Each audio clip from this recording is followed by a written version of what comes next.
दादी ने जब बाबा को घर बुलाया तो बाबा ने आते ही रूही की आत्मा को कैद कर लिया और कहा, अब चिंता मत करो, मैं इसे मोक्ष दिलवा दूंगा। यह सुनते ही सुकून के चेहरे पर एक दुष्ट मुस्कान फैल गई। वह मन ही मन बोली, अब यह शरीर पूरी तरह मेरा होगा। बाबा रूही की आत्मा को एक अंधेरी गुफा में ले जाकर रस्सियों के जाल में बांध देते हैं, लेकिन रूही रोते हुए कहती है, बाबा मैंने कुछ नहीं किया, मेरे शरीर पर सुकून की आत्मा का कब्जा है। मगर बाबा उसकी एक न मानते हुए अग्नि जला देते हैं और मंत्रोच्चार शुरू कर देते हैं। धीरे धीरे आग की लपटें रूही के चारों ओर फैलने लगती हैं, पर वह हार नहीं मानती और भगवान का नाम लेती है। तभी एक चमत्कार होता है, रस्सियां अपने आप खुल जाती हैं और उसके जले हुए हाथ बिल्कुल ठीक हो जाते हैं। बाबा यह देखकर दंग रह जाते हैं और पूछते हैं, यह कैसे हो सकता है? अगर तू दुष्ट आत्मा है तो भगवान तेरा साथ कैसे दे सकते हैं? रूही रोते हुए कहती है, बाबा मैं आत्मा नहीं इंसान हूँ, मेरे शरीर पर किसी दुष्ट आत्मा का साया है। यह सुनकर बाबा पश्चाताप में डूब जाते हैं और कहते हैं, मुझसे बहुत बड़ी गलती हो गई बेटी, भगवान ने खुद तेरा सच साबित कर दिया।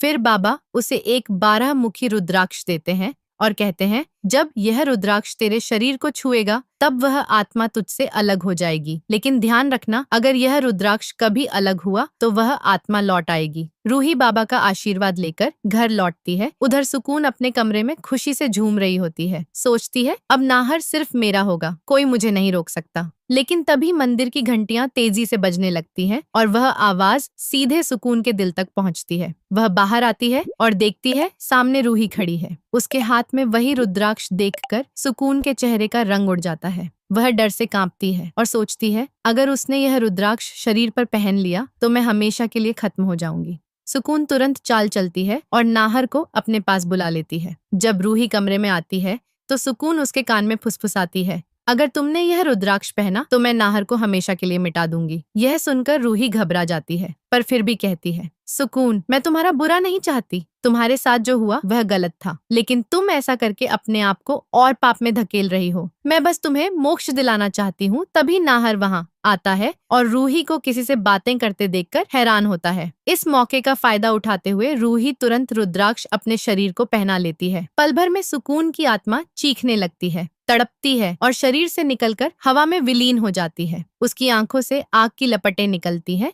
जो दीवार पर निशान छोड़ देती हैं। रूही थककर जमीन पर गिर जाती है। नाहर दौड़कर उसे अपनी बाहों में उठा लेता है। रूही धीमे स्वर में कहती है, सब खत्म हो गया, भगवान ने मेरा साथ दिया। नाहर की आंखों में आंसू आ जाते हैं और वह रूही को सीने से लगा लेता है। उसी पल मंदिर की घंटियां अपने आप बजने लगती हैं, जैसे कोई दिव्य शक्ति उस पल की साक्षी हो। लेकिन कुछ ही सेकंड बाद हवा का एक झोंका आता है और एक हल्की डरावनी हंसी पूरे कमरे में गूंज उठती है। सुकून की आवाज जो मानो कह रही हो, कहानी अभी खत्म नहीं हुई।